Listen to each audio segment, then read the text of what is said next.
Okay, good evening friends. तो काफ़ी time बाद मेरा अगला वीडियो आ रहा है, तो वेक्टर के बारे में चर्चा करेंगे इस वीडियो में। हमने 2 वीडियो बनाए थे वेक्टर के ऊपर, जिसमें वेक्टर एडिशन और रेजोल्यूशन ऑफ वेक्टर कंप्लीट कर लिया था। अब हम वेक्टर मल्टीप्लिकेशन के बारे में चर्चा करेंगे। तो आपको बता दूं कि वेक्टर का मल्टीप्लिकेशन 2 टाइप के होते हैं, मैं लिखते जाता हूँ साथ में। वेक्टर मल्टीप्लिकेशन, ठीक है। तो देखो बेटा, वेक्टर मल्टीप्लिकेशन 2 टाइप के होते हैं, दोनों मैं बता देता हूँ। एक को बोलते हैं स्केलर प्रोडक्ट या उसको डॉट प्रोडक्ट भी कहा जाता है। एक होता है क्रॉस प्रोडक्ट या फिर उसको वेक्टर प्रोडक्ट भी कहा जा सकता है। जैसे कि नाम से ही समझ में आ रहा है, एक को हम बोल रहे हैं स्केलर प्रोडक्ट, दूसरे को बोल रहे हैं वेक्टर प्रोडक्ट। इसका मतलब क्या है, देखो नाम से ही क्लियर हो जाएगा।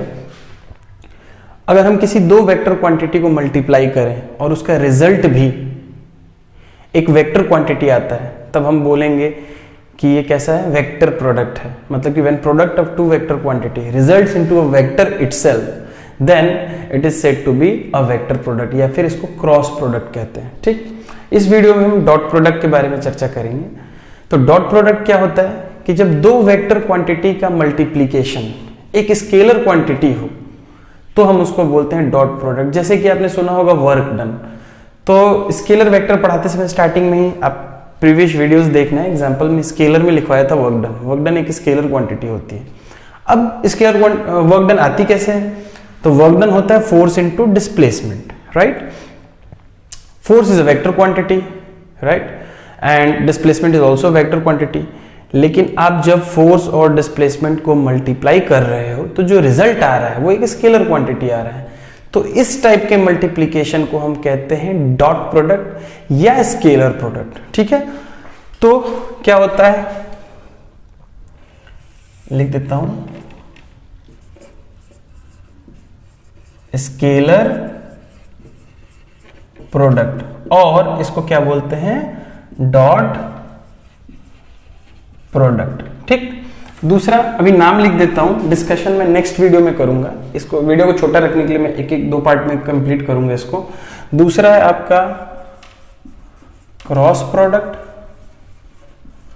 या इसको हम वेक्टर प्रोडक्ट भी कह सकते हैं। डेफिनेशन तो आज ही के लेक्चर में क्लियर हो जाएगा कि स्केलर प्रोडक्ट मतलब कि when product of 2 vector quantities, when product of 2 vector quantities results into a scalar quantity. When product of 2 vector quantity results into a scalar quantity, then such multiplication is known as scalar product. मतलब result जब scalar आए तो scalar product, result जब vector आए तो vector product या cross product. नाम से क्लियर हो रहा है, इसके बारे में भी लिख नहीं रहा हूं मैं, आप यहीं से इसका जस्ट अपोजिट लिख सकते हो कि when product of 2 vector quantities results into a vector quantity itself, then it is said to be a vector product। यानी कि जब क्लियर है, बहुत बार बोल चुका हूं, बार बार रिपीट क्या करूं। तो ठीक है, ये I think definition wise clear है आपको। अब ध्यान से सुनो, अगर आपको जैसे एग्जांपल लिखना वर्क डन का, अभी दूंगा मैं, फिलहाल समझ लो कि मान लो आपको गिवन है 2 vectors, vector A and vector B. मतलब कि ऐसे दिया है, ये आपका मान लो वेक्टर ए है बेटा, और ये आपका क्या है, वेक्टर बी, ठीक है। और दोनों के बीच का एंगल दिया हुआ है आपको थीटा, दोनों के बीच का एंगल आपको दिया हुआ है थीटा। तो देखो, अब बोला गया कि आप इन दोनों को मल्टीप्लाई करो। तो डॉट प्रोडक्ट कैसे डिफाइन करते हैं, dot product between vector A and B is given as, या डिफाइंड एज बोल सकते हो, वेक्टर ए डॉट लगा के vector B, vector A dot vector B.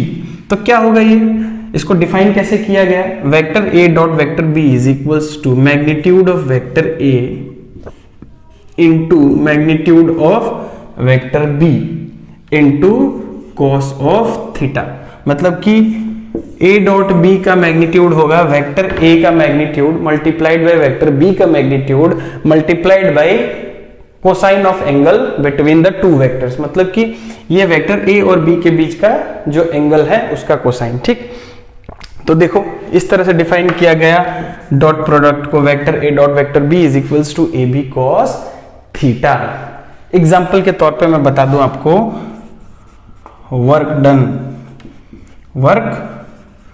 Done. ठीक है, वर्क डन कैसे, देखो जैसे मान लो ये कोई बॉडी है, ठीक है, तो इस बॉडी पे अगर ऐसे फोर्स लग रहा है बेटा सीधे सीधे, और ये बॉडी सीधे सीधे आगे चली गई, मान लो ये बॉडी यहां पहुंच गई, कितना डिस्प्लेसमेंट किया, मान लो इस बॉडी ने s का डिस्प्लेसमेंट किया। ठीक है, तो इस केस में तो आप जब वर्क डन निकालोगे तो W is equals to F into S होगा। एक्चुअली ये है कहां से है, ये एक्चुअली ऐसे है, W is equals to vector F dot vector S where S is displacement. तो F डॉट S को डिफाइन कैसे किया गया है, एफ एस कॉस थीटा। ठीक है, मतलब F का मैग्नीट्यूड क्या हो जाएगा, वेक्टर F लिखोगे तो वो तो F ही हो जाएगा, पुरानी वीडियो से देख लेना, और वेक्टर S का अगर आप मैग्नीट्यूड लिखोगे तो वो S ही हो जाएगा, तो F into S into cos theta. अब देखो F भी उधर ही लग रहा है और डिस्प्लेसमेंट भी उधर ही हो रहा है, तो F और S के बीच का एंगल कितना है, सेम है, मतलब सॉरी सेम कह रहा हूं, सेम नहीं है, 0 डिग्री है। क्यों, क्योंकि फोर्स लग रहा है देखो इस तरफ और डिस्प्लेसमेंट भी हो रहा है उधर ही, मतलब पैरेलल है दोनों, तो दोनों पैरेलल है तो उनके बीच का एंगल क्या होगा, 0, तो यहाँ पे हो जाएगा cos 0 डिग्री। अब cos 0 की वैल्यू क्या होती है बेटा, cos 0 की वैल्यू होती है 1, तो ये सीधे सीधे वर्क डन हो जाएगा फोर्स इनटू डिस्प्लेसमेंट। तो इसलिए हम छोटी क्लासेस में जब 9th वगैरह में थे तो आप सीधे लिखते थे W is equals to F into S. अब यहीं पे देखो थोड़ा चेंज बताता हूँ, जैसे मान लो ये पता भी होगा आपको कि जैसे मान लो बॉडी ऐसे डिस्प्लेस होके यहाँ पहुंची, लेकिन फोर्स ना आप ऐसे लगा रहे हो, फोर्स इधर को लग रहा है एट एन एंगल थीटा। ठीक, तो अब इस पूरे फोर्स की वजह से इधर डिस्प्लेसमेंट नहीं हो रहा है। अभी क्या करेंगे ना, इस फोर्स को हम दो कंपोनेंट में तोड़ेंगे। जैसे देखो ये जो फोर्स है इसके दो कंपोनेंट आएंगे, एक एक्स की तरफ, तो जिसको हम बोलेंगे एफ कॉस थीटा। ठीक, और एक क्या हो जाएगा वर्टिकल कंपोनेंट, ये भी रेजोल्यूशन ऑफ वेक्टर में आपने पढ़ा है, तो ये क्या हो जाएगा एफ साइन थीटा हो जाएगा ना। अब देखो डिस्प्लेसमेंट तो इधर हो रहा है, अगर ये है बेटा डिस्प्लेसमेंट टोटल इसका एस का, तो डिस्प्लेसमेंट एस हुआ है, लेकिन ये किस फोर्स के कंपोनेंट के कारण हुआ, फोर्स तो ऐसे है, उसको दो पार्ट में तोड़ा मैंने, एक अलोंग द डिस्प्लेसमेंट, एक परपेंडिकुलर टू द डिस्प्लेसमेंट। अब ये वाला जो फोर्स है इसके कारण कोई भी डिस्प्लेसमेंट नहीं हो रहा है बेटा, क्योंकि ये परपेंडिकुलर लग रहा है। ठीक है, डिस्प्लेसमेंट किसके कारण हो रहा है, इस वाले फोर्स के कारण हो रहा है। तो इस केस में जब आप वर्क डन निकालोगे ना, देखो तो इस केस में आप वर्क डन लिखोगे, क्या लिखोगे, एफ कॉस, सॉरी क्या लिख रहा हूं मैं, इस केस में आप लिखोगे W is equals to F cos theta into S. थोड़ा रीअरेंज करते हैं तो W इज इक्वल्स टू हो जाएगा एफ एस कॉस थीटा। बेटा ये तो वही फॉर्मूला है जो यहाँ लिखा है मैंने। ठीक है, तो यहाँ पे देखो आप इसको ऐसे लिख सकते हो, vector F dot vector S. ठीक है, देख लो एग्जाम्पल ठीक से। ओके,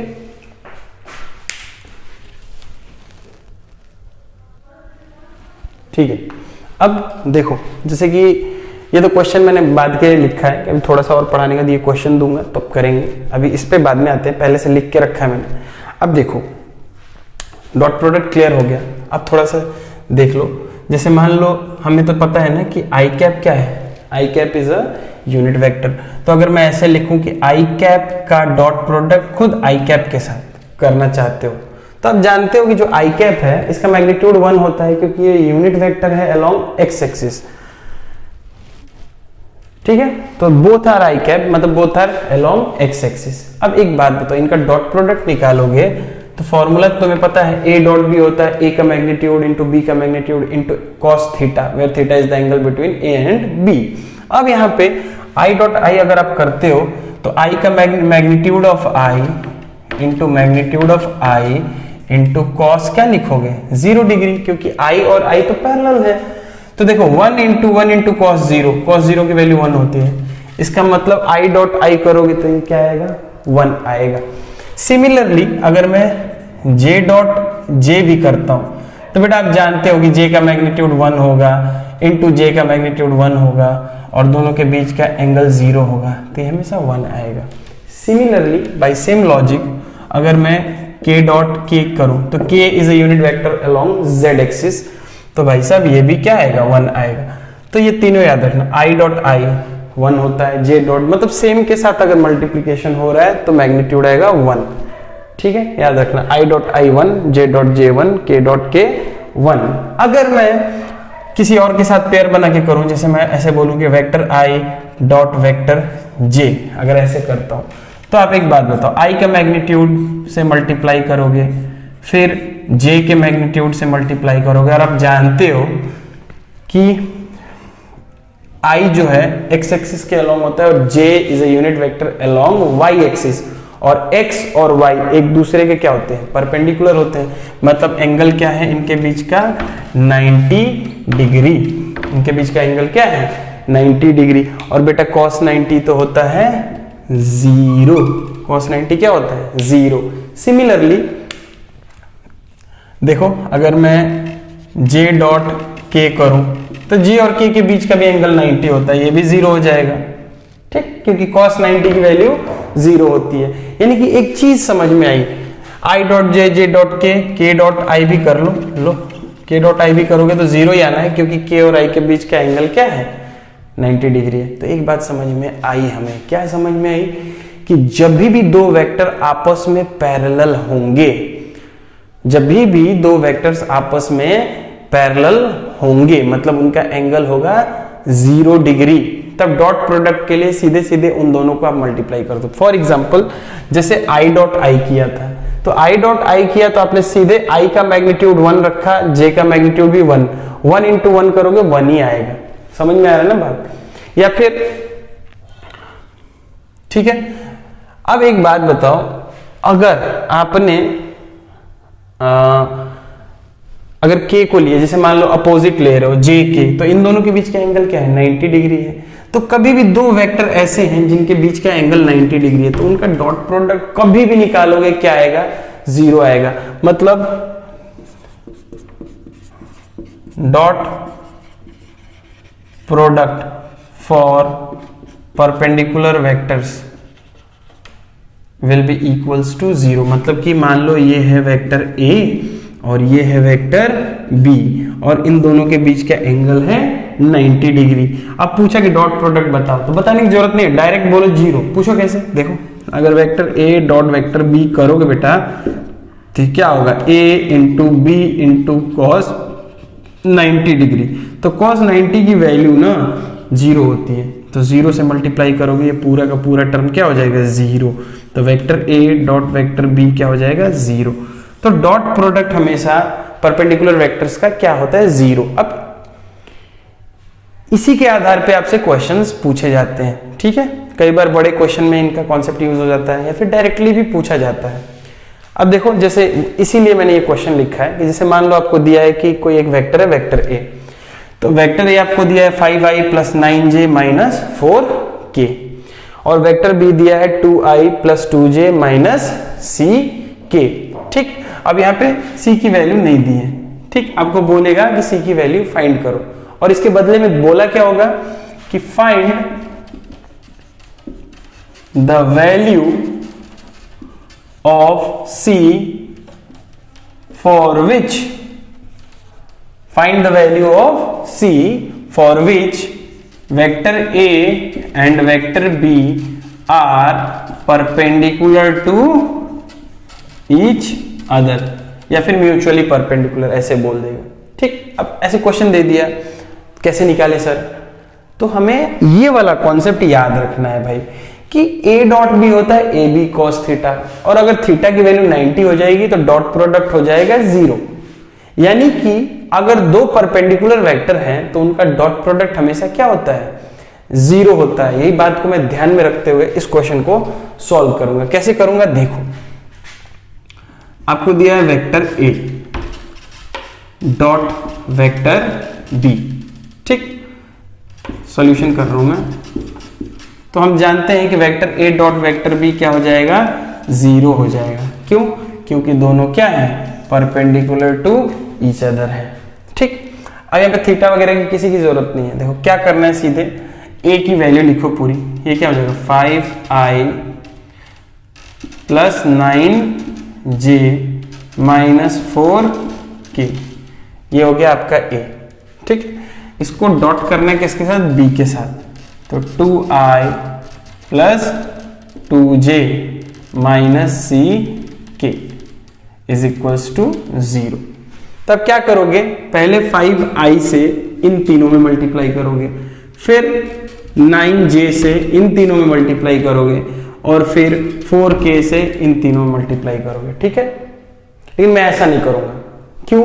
क्योंकि मैं जानता हूं, मैंने अभी पढ़ा है कि जब i के साथ i का मल्टीप्लीकेशन होता है तो मैग्नीट्यूड आता है 1, j के साथ j का मल्टीप्लीकेशन होता है तब मैग्नीट्यूड आता है 1, और k के साथ k का मल्टीप्लीकेशन होता है तब भी आता है 1।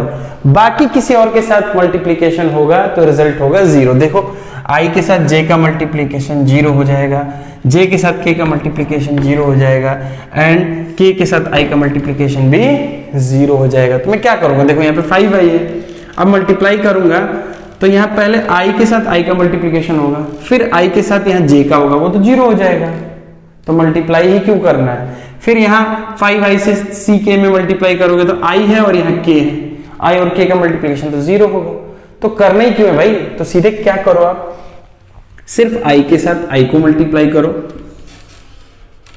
j के साथ j को मल्टीप्लाई करो, और k के साथ k को मल्टीप्लाई करो, क्योंकि बाकियों के साथ मल्टीप्लीकेशन करोगे तो रिजल्ट आएगा 0। तो आप सीधे क्या करो, दिस इंप्लाइज 5 2 10, और i डॉट i तो 1 हो जाएगा बेटा, तो मैं लिख नहीं रहा। फिर 9 2 18, j के साथ j का मल्टीप्लीकेशन 1 हो जाएगा, मैं लिख नहीं रहा।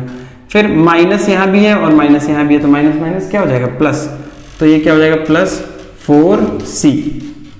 ठीक है, k के साथ k का मल्टीप्लीकेशन 1 हो जाएगा, this will be equals to 0। ठीक है, अब देखो यहाँ पे ये क्या होगा, ये 8, ये हो जाएगा 28 plus 4c is equals to 0। अब यहाँ पे क्या होगा, 4c will be equals to minus 28। ठीक है, तो ये देखो 7 टाइम्स में कट जाएगा, तो c की वैल्यू क्या हो जाएगी, -7। तो ये आपका क्या हो जाएगा बेटा, आंसर। ठीक है, तो इस तरह से हम डॉट प्रोडक्ट का यूज करेंगे। अभी आगे आने वाले वीडियोस में मैं और बहुत सारे एग्जांपल्स बताऊंगा, क्रॉस प्रोडक्ट बताऊंगा, फिर इसके और सारे एग्जांपल्स लूंगा, और किस टाइप के क्वेश्चंस पूछे जाते हैं आपके एयरफोर्स वगैरह के एग्जाम में, ये भी बताऊंगा। ठीक है, और उसके बाद मैं कुछ रिवर क्रॉसिंग वगैरह आपको कवर कराऊंगा नेक्स्ट अपकमिंग वीडियोज में। आई होप कि आपको आज का लेक्चर समझ में आया हो। ठीक है, चलो मिलते हैं नेक्स्ट वीडियो में। Till then bye.